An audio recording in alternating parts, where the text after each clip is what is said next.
देवलापार या ठिकाणी एका अत्यंत धक्कादायक आणि संतापजनक घटनेने खळबळ उडाली आहे। ज्या गोशाळेच्या माध्यमातून काही कर्मचाऱ्यांचे घरदार चालत होते, त्याच गोशाळेतील गाय चोरून तिची कत्तल करून गौमांस विक्री करत असल्याचा प्रकार दिनांक 13 जुलै रोजी उघडकीस आलाय।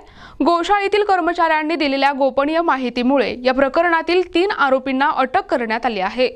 या प्रकरणी अटक करण्यात आलेल्या आरोपींची नावे अनिल वासुदेव वरठी, रामू युवराज ठाकरे आणि सोनू निर्मलदास सारवा अशी असून तिघेही न्यू तोतलाडोह तालुका रामटेक येथील रहिवासी आहेत।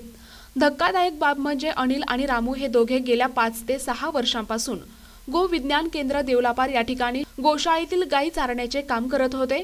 नेहमीप्रमाणे ते गोशाळेच्या गायींना चारण्यासाठी घेऊन गेले, मात्र गोशाळेतील कर्मचाऱ्यांना गोपनीय माहिती मिळाली की अनिल आणि रामू गोमांस विक्री करत आहेत। त्यांनी तात्काळ देवलापार पोलीस स्टेशनला ही माहिती कळवली। माहिती कळवताच ठाणेदार नारायण तुरकुंडे यांनी आपल्या पथकासह घटनास्थळी धाव घेतली। पोलीस पथक आणि गोशाळेची टीम यांनी अनिलच्या घरी छापा टाकला असता त्या ठिकाणी गोमांस आढळून आले।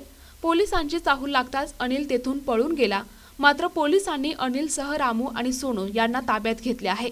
पोलिसांनी खाक्या दाखवताच त्यांनी गोशाळेतून चारायला घेऊन गेलेल्या गायी आणि वासरांमधून एक वासरू कापून त्याची मांस विक्री करत असल्याची कबुली दिली। इतक्या वर्षांपासून गोशाळेत कार्यरत असलेले कर्मचारी असे क्रूर कृत्य करतील यावर गोशाळा व्यवस्थापन आणि तेथील लोकांचा विश्वासच बसला नाही।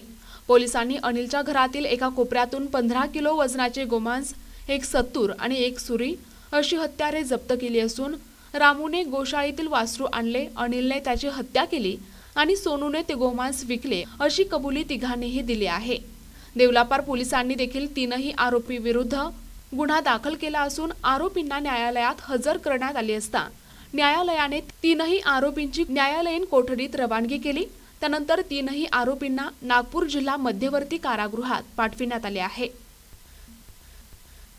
प्रतिनिधी अजय मेहेरकुळे, NTV न्यूज मराठी, रामटेक, नागपूर।